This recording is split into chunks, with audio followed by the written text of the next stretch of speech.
So, ladies and gentlemen, welcome to another edition of the RGM Experience podcast with me, Carl Maloney, that guy from RGM, bothering you again for another week here at the RGM Experience podcast, delving into the grassroots music industry and beyond. And today we've got something a little bit different. It's not a band at the minute. It's Scott Barton from who's been in the entertainment world for many, many years now, and he's joining us after a chat a debate that I sparked up on the old internet recently. So thanks for joining us, Scott. Hi, mate. You're very welcome. I'm actually at Glastonbury.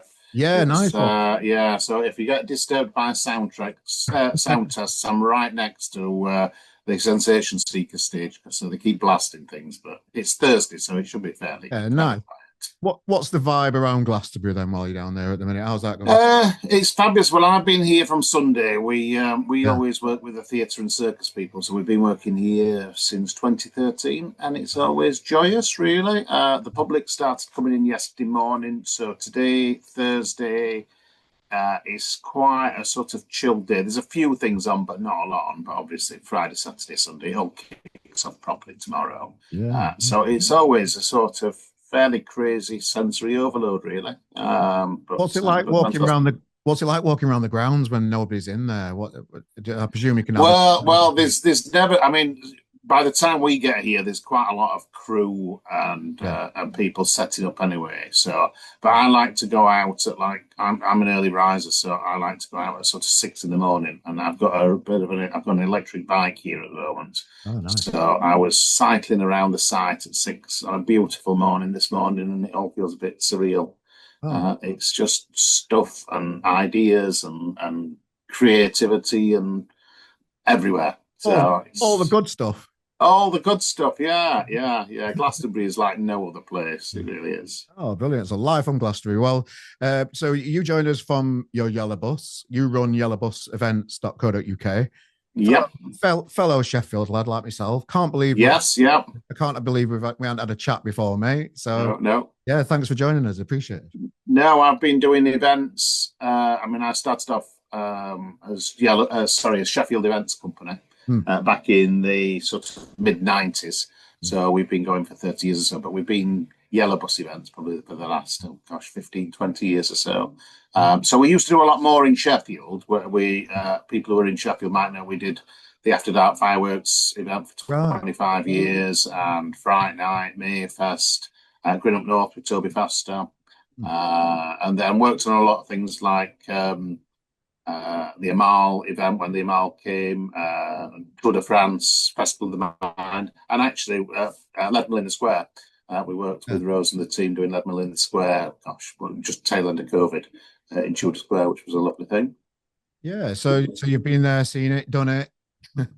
A fair bit of it, yeah. Not all of it, but a fair bit. Not as much. I mean, we've done quite a bit of music, but I'm probably more primarily a sort of outdoor, pop-up, street entertainment, street art stuff, but we've always done stuff with music stages and stuff over the years. Yeah, well, I got a really interesting email from you the other day when I put a bit of a ranty post on being frustrated with what's happening at the Leadmill at the minute on there, and I've kind of looking back on that post, I've learnt a lot from people that are posting. I've learnt a lot from yourself. I've seen things from different sides, which I'm grateful that I put that post out, really, because it's kind of I feel educated by some of the public on some of the things that I actually put in the post and got wrong, which is interesting. Just for reference, you sent me the post that I published after that. You wrote up a brilliant piece from a different point of view around the whole Leadmill situation, which I found really interesting. So we'll discuss that today, mate, and what's going on, that kind of stuff. So.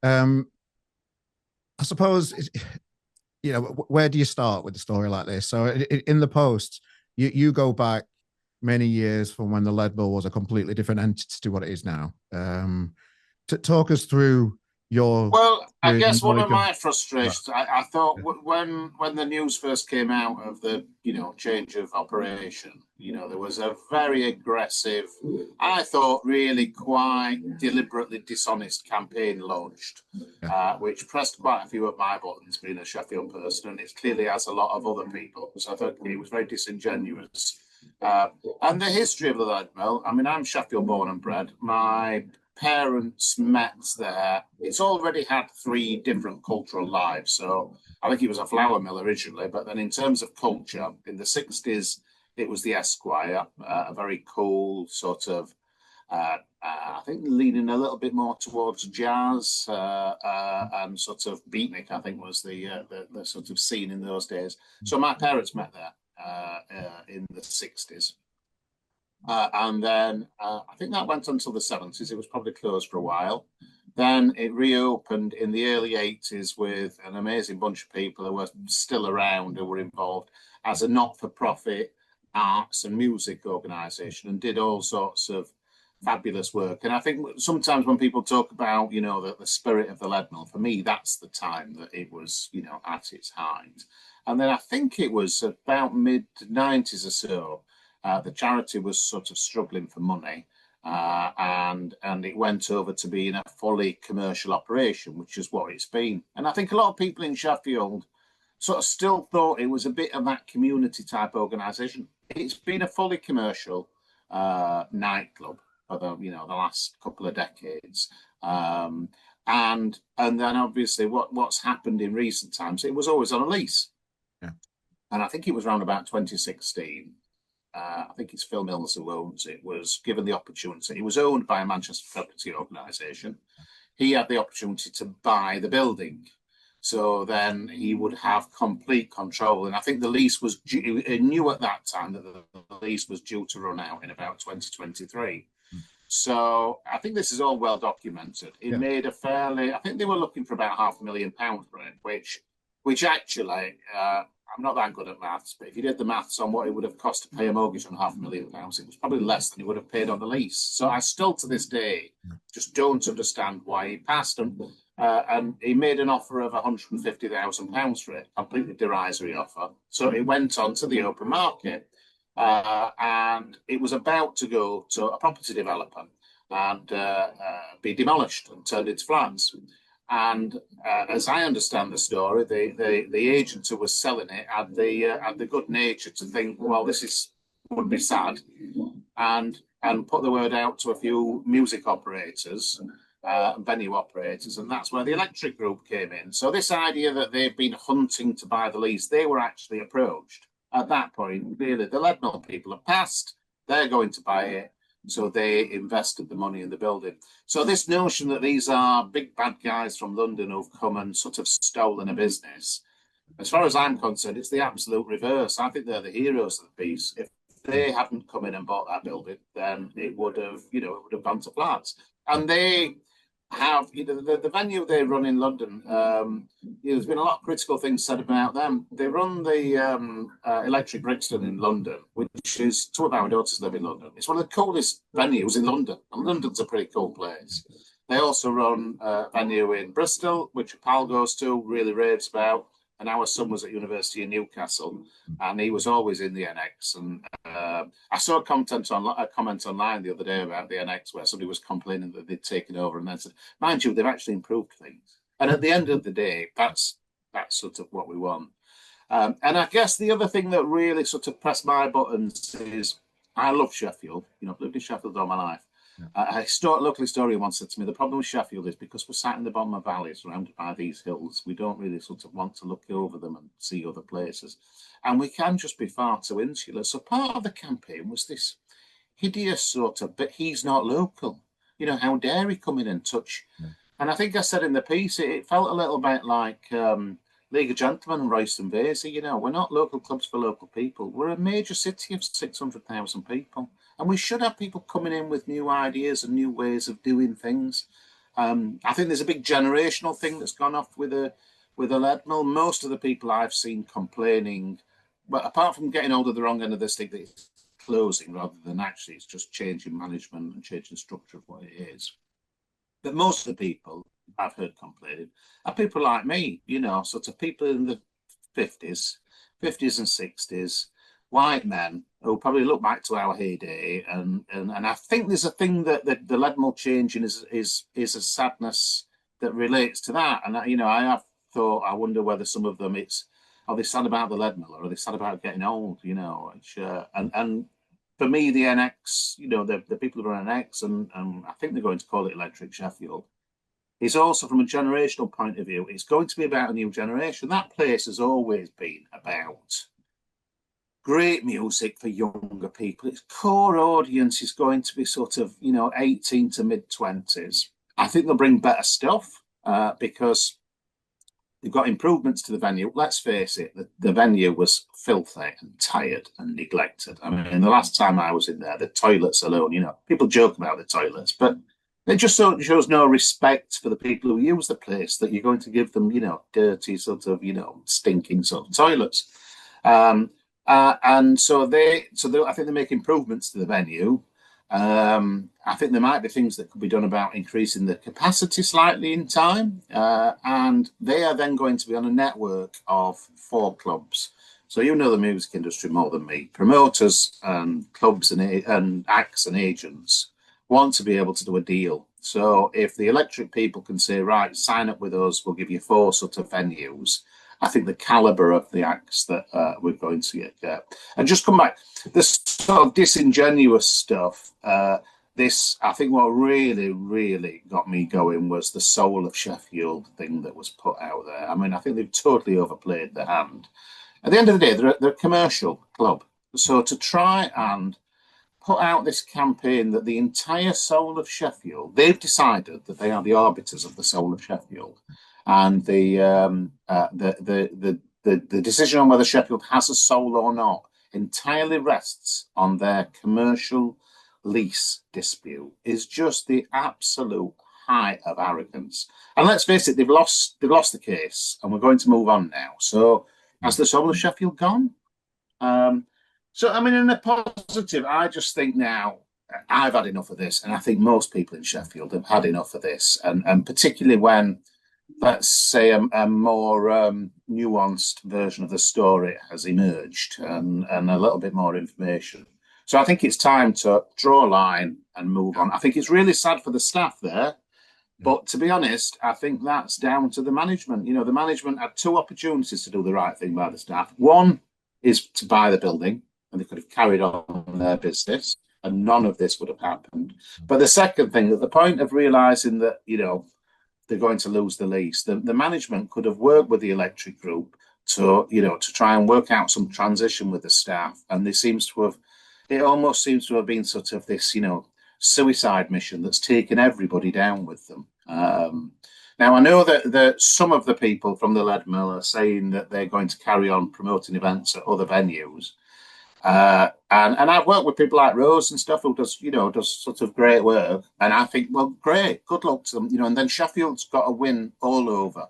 So we've got a new venue with Electric Sheffield, with new investment, new ideas, a new approach. And then if they're doing stuff as well, then, Sheffield sort of gains overall. I'm a big believer in abundance. The more the merrier. So I think that's going to be a great thing. The one thing I would say, Carl, is, and I don't know if any of those people are listening to this, but I would absolutely appeal to them. There's been a lot of talk about taking a sledgehammer to the building and wrecking it and pulling walls down and all the rest of it. I think that would be really counterproductive. A lot of the stuff, I'm old enough to know that a lot of the work that happened in that building was paid for by the people of Sheffield when it was a charitable not-for-profit organisation. Sheffield Council in the 80s gave lots of grants for that. And then more recently, there's been quite a bit of COVID recovery money gone into there. Again, taxpayers' money. And the sort of notion of, some sort of extreme sour grapes, feels very childish. Well, if I can't have the toy, I'm going to rip it to pieces. And if these people, claim to be the arbiters of the Soul of Sheffield, then I just think pointless destruction really doesn't fit with that brand.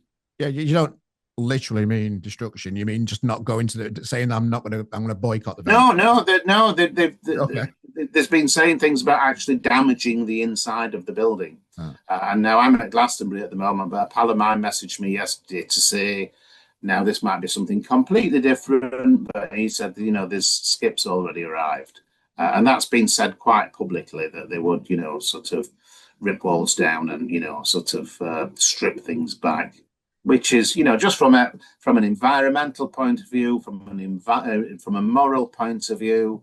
I just, if that is the case, I think hang your head in shame. So I very much hope that those rumours aren't right, and the things that were said during the legal case, that's what they would do, were said in heat, shall we say, and hopefully that's not going to happen.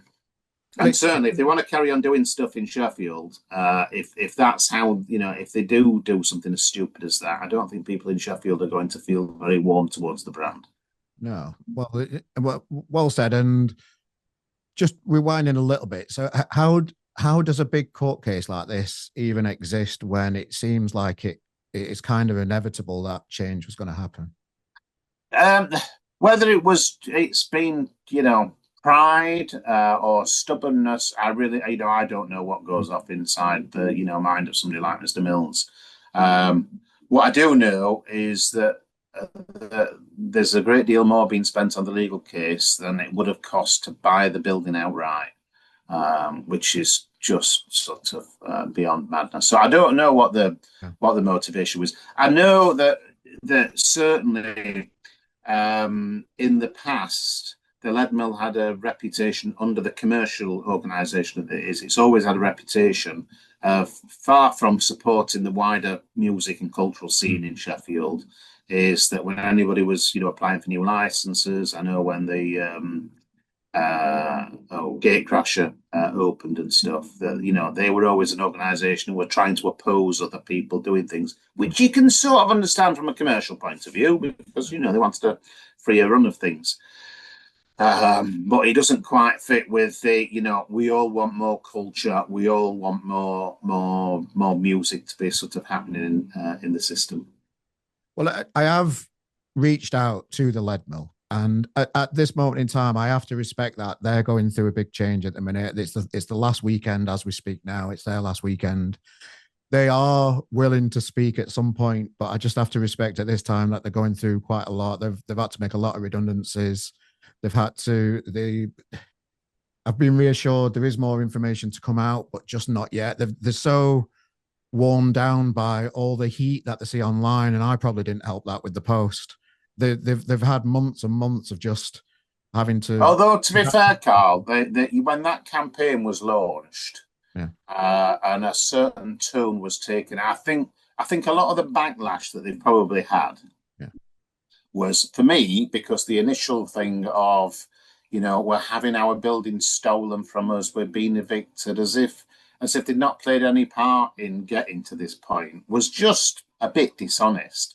And then certainly the whole, this is about the soul of Sheffield, and if you don't support us, and a lot of the stuff towards Dominic was just horribly personal. Now, I didn't know the guy, and I've had some contact with him because I was so appalled, and to be honest, I was ashamed of Sheffield's reaction, and the sort of, the reaction against, just partly because he was from outside. So I've had some contact with him, and sort of had a few conversations. I actually think he's got some really interesting ideas for the venue. He's got a background in fringe theatre, some really interesting people in the music industry, and he seems to me, I think he's late 40s. He's full of energy. He's obviously got an amazing track record in making things happen. He's got good investment behind him, and he was being portrayed by the Leadmill campaign as, some sort of, devil incarnate. And so, I have sympathy now that there's obviously the vast majority of people online, from the stuff I see, I'm seeing this very, very differently now. And certainly, however we got to this point, is like, let's draw a line, let's move on. And the notion, one or two higher profile people were sort of saying, I'm going to boycott it, I'm never going to go. Yeah. Nothing's to be gained from that. And everything changes. They might look back in a few years' time and think, oh, well, I was talking with a BBC journalist the other day, and it's a completely different thing. But what struck me, I was involved in a bit of Labour Party stuff. I sort of grew up in a family very involved in Labour Party in Sheffield. Yeah. And I can remember in the early 80s being in a meeting, District Labour Party meeting at Trades and Labour Club on Duke Street. And it's when there was plans to change from the bins, the old steel bins with a rubber top that threw over the shoulder. You're probably old enough to remember that, aren't you? I can remember them. Which guys used, and he was always guys, would come down the passage with a leather apron on and pick this thing up, throw it over them and sort of carry it to the truck. And there were people opposing the change because they were talking about wheelie bins, and people are going to have to wheel the wheelie bin down the passage, and that this was the end of civilization because we were changing from these steel wheelie bins. Well, I think pretty much everybody can look back now and think that's probably a change that needed to happen. And certainly, I was in the Leadmill. I love the Leadmill, and I've got lots of happy memories. Again, a generational thing. 90% of my happy memories are probably the age of 18 to 22. And our son's 23, and I sort of feel like it's their turn now. I'm sure, the electric people want to do stuff for, a range of ages, but actually the core should be about, cool music for young people. But when I went to a comedy gig there, on one of the last ones, and I enjoyed the night, but I just thought the building looked internally, just looked unloved, desperately in need of investment, tired, and the toilets were utterly disgusting. We can do better than that. One of the comments that I just want to bring up, because this is somebody's comment that I put, so they basically said, are you having a laugh with this article or taking a backhander from Madden and Co? If you truly knew their history, you'd know of the mark you are. I think that's a wrestling term, I think.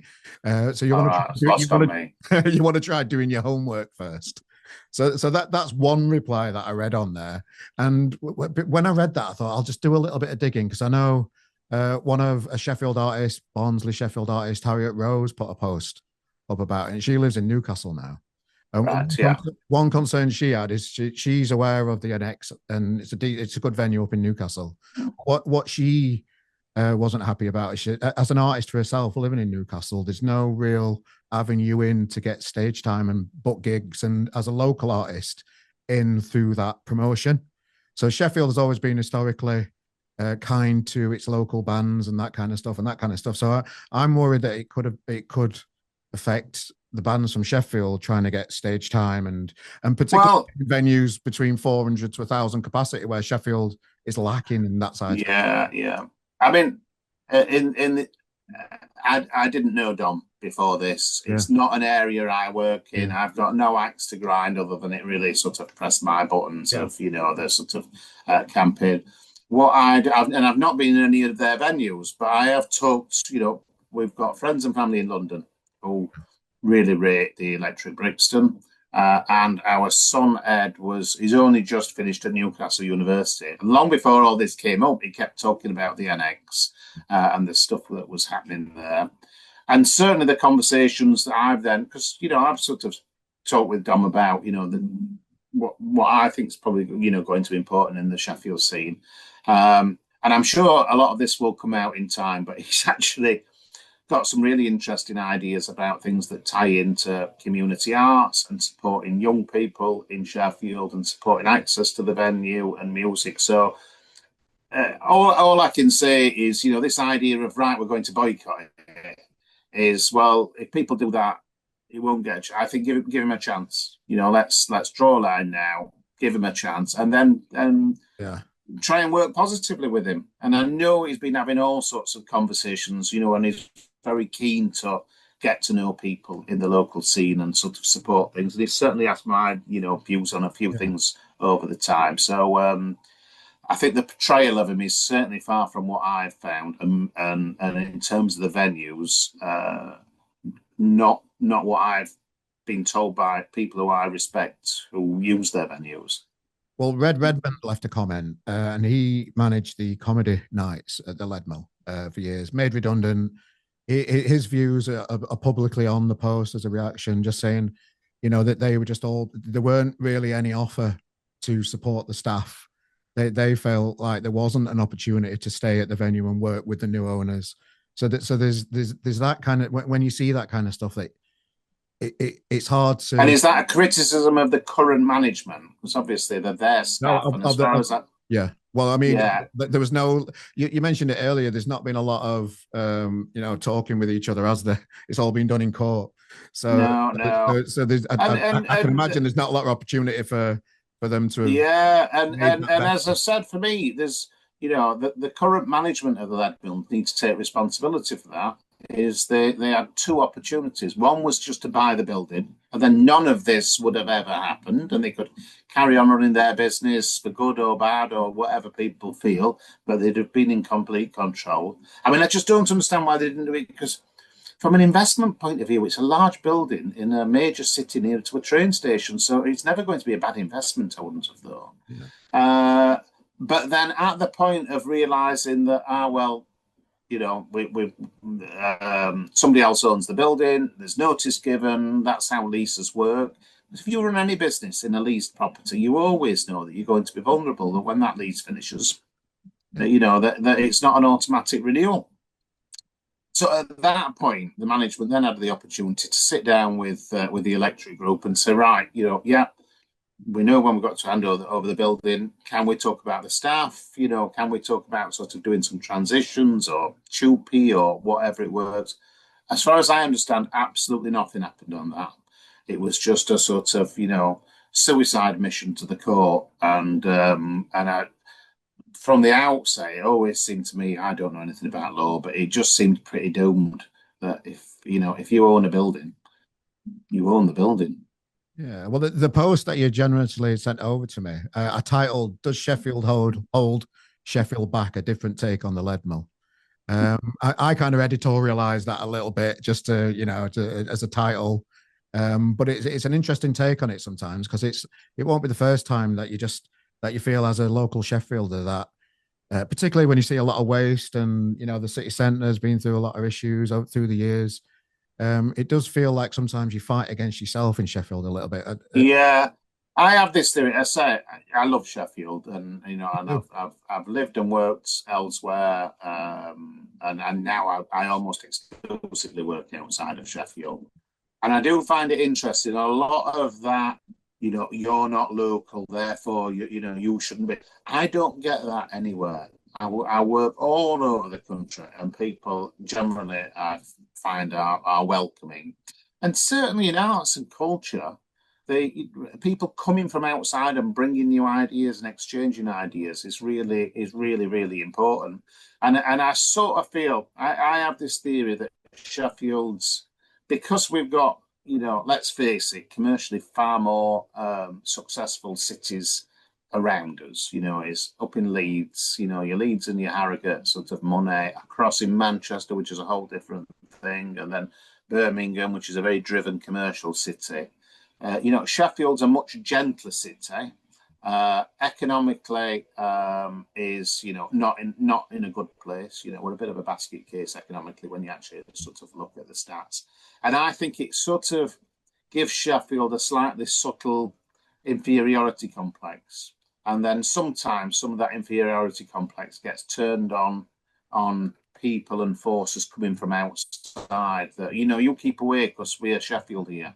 And there's a huge amount to be sort of proud of in Sheffield, but we're in the 21st century, and I think we just need to be a little bit more open to things. And I know certainly I was talking with somebody who was very well placed in the sort of music industry, and they said that they'd had conversations since all this has happened with, very successful club and nightlife people in Manchester who basically said to them, this is why we never want to bring anything to Sheffield, because you get this sort of what they described as the e-buy gun mafia. Right. And so I think there's something in that, Carl. And on this one, honestly, I thought the campaign was just so shameful.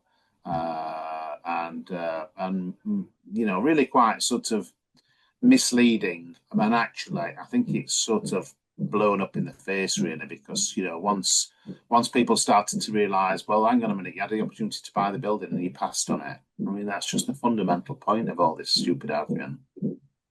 Well, so fundamentally, culture in Sheffield, you just have to look at Henderson's relish. I'm going to pick it up because we had a little chat.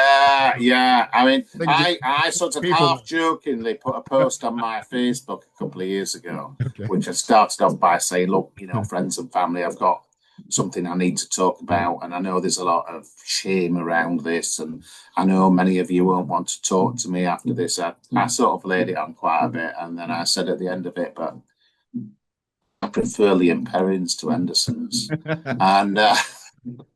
And it's like the worst possible thing that you can say in Sheffield, you know. And I do actually quite like Henderson's, but let's face it, it's a sauce. It's not the elixir of life. I still don't understand and why people have pictures of relish on the wall. It's harmless, you know. It's great. Yeah. And I'll probably leave it there before I get absolutely lynched because I'm in Sheffield this weekend anyway. Yeah. So are you based in Sheffield? No, I live in Manchester now, but I moved here about 5 years ago. Right. And this is from over here, so she brought me for a bit. But you do get those people. Oh, you're not local anymore. Blah blah blah.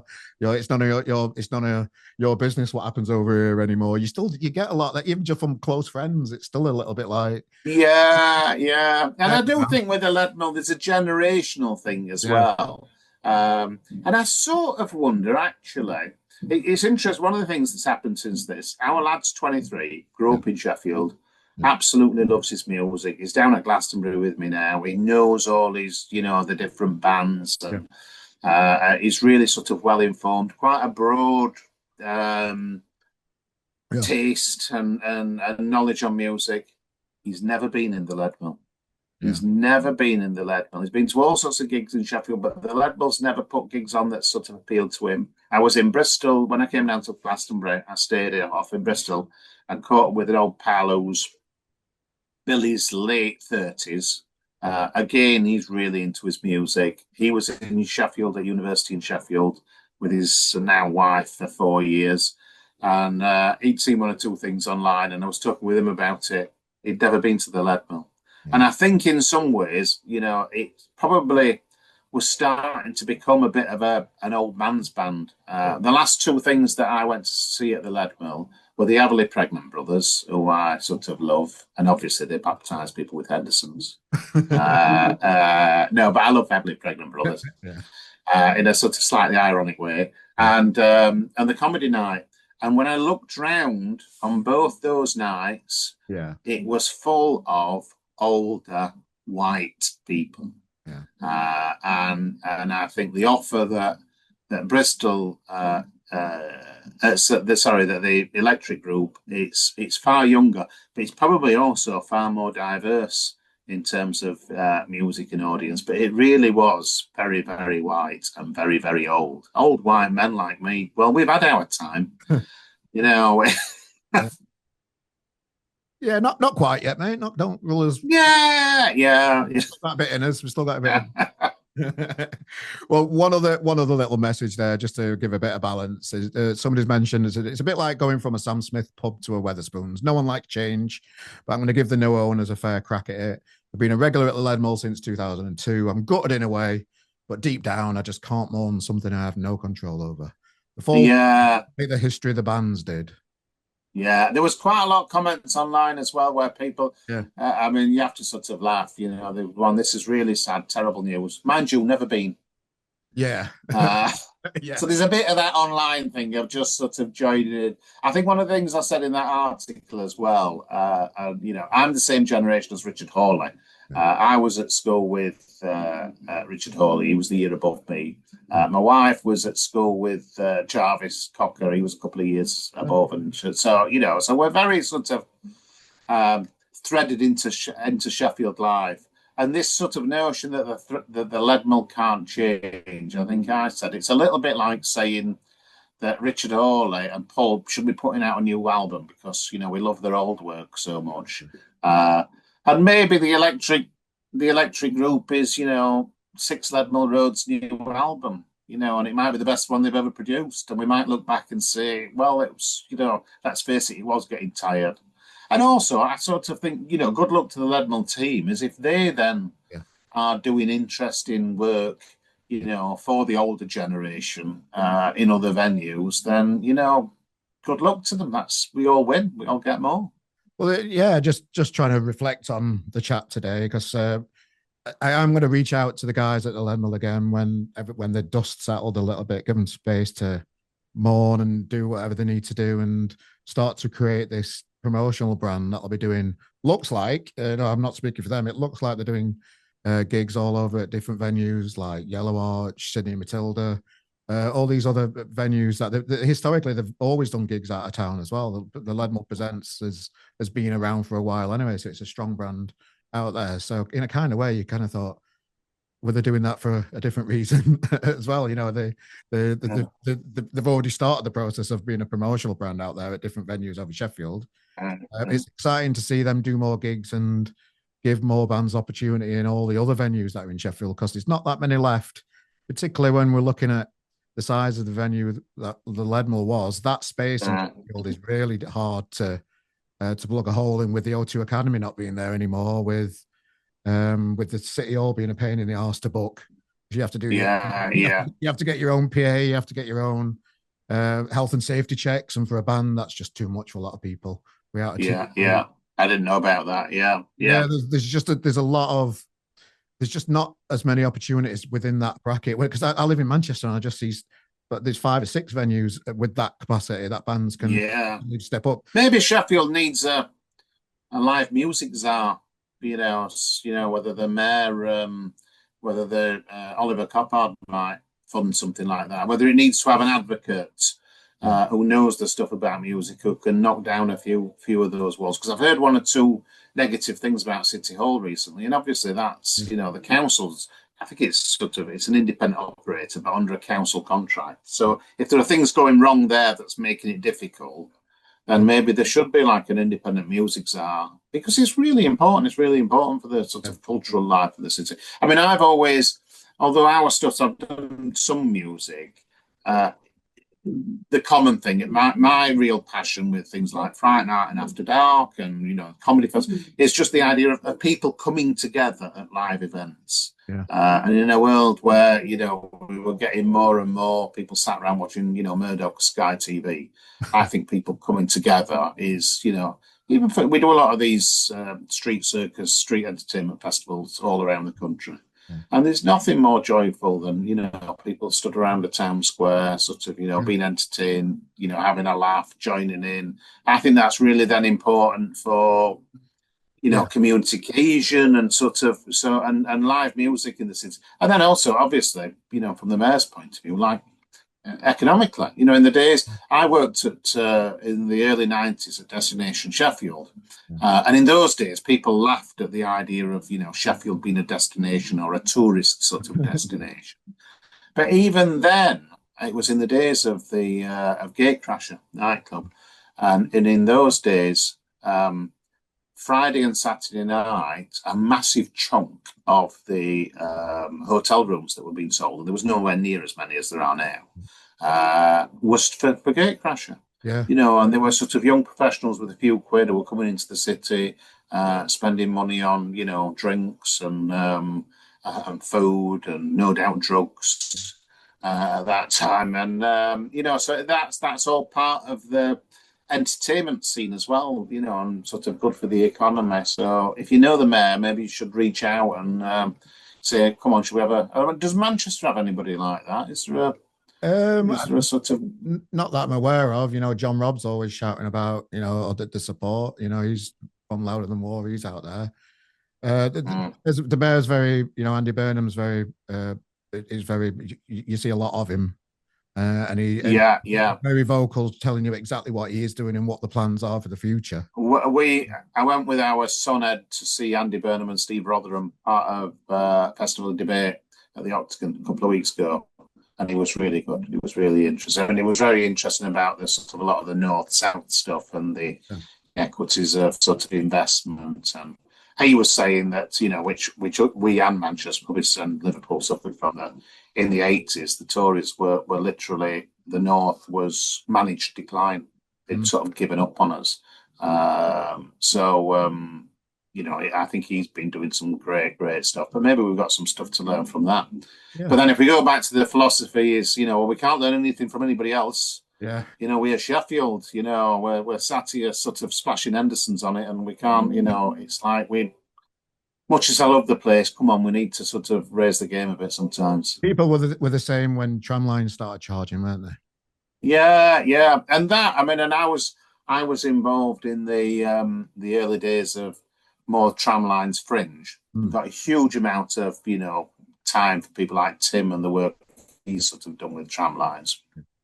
And there just seemed a massive naivety, because I don't know if you know the history of that, and I know that a lot of the council guys have really got that off the ground. So Richard Eyre from the council was really crucial in making it happen, and Mick Crops, one of the old timers, was great. Mick, he called the spade a shovel, but he made stuff happen. Him and Richard were really fundamental in working with us to get Friday night going. But people are like, oh, it's great because it's free. Well, it was only free because there was hundreds and hundreds of thousands of pounds of European public money went into it, which is really great, that it got it moving. But then you got to a point there where actually, is it fair to spend that amount of public money on something like that to make it unrealistically free?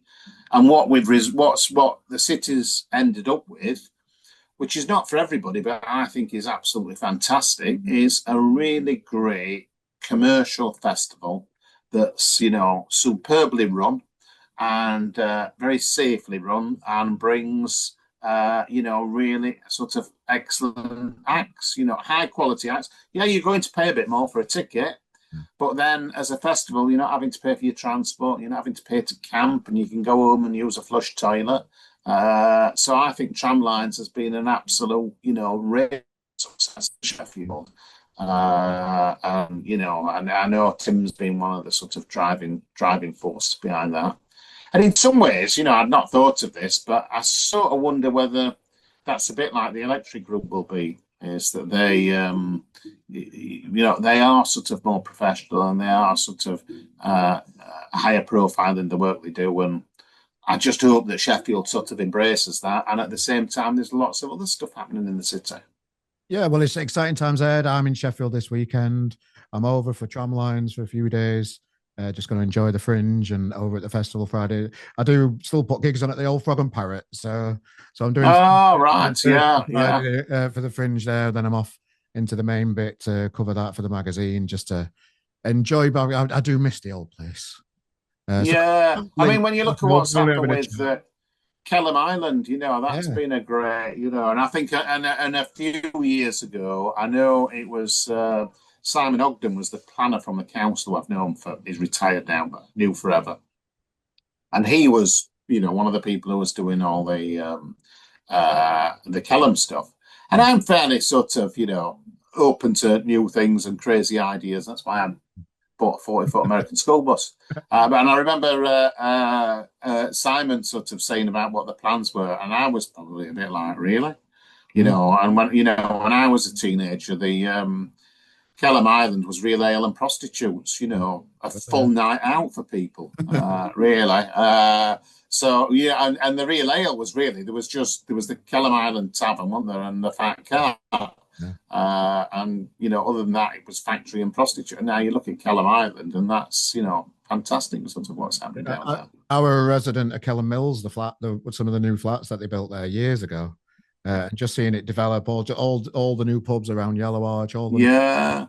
Well, my dad was born and grew up in a back-to-back house on Percy Street, and he can't, believe it, how it's all sort of changed down there. Because when he was a kid, he was the poorest of the poor, living down there in the bottom of the valley.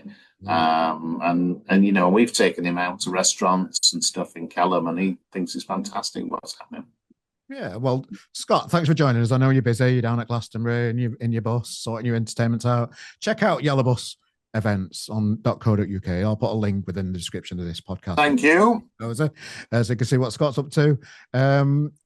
Just to look back, so I am going to reach out again. There'll be a part 2. I want to hear from the people from the other side too. So stay tuned to the podcast, ladies and gentlemen. I'm going to reach out to the Leadmill in a month or two, let the dust settle with them, and see what they've got to say about it all, because I feel that's important. Yeah, and thanks again. But also, if you speak, send them my best wishes for what they're doing. It's a sad end, I guess, that it's sort of changed. But if all the best to them in the work that they're doing is, like I said, just bringing more music and more culture to the area.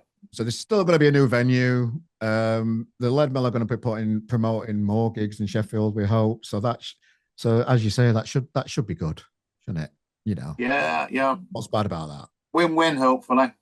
Brilliant, Scott, mate. I'll let you get off to your bus, mate. Thanks for joining us. Thank you very much today. Cheers, Carl. All the best, mate, and thanks for joining us. Thank you.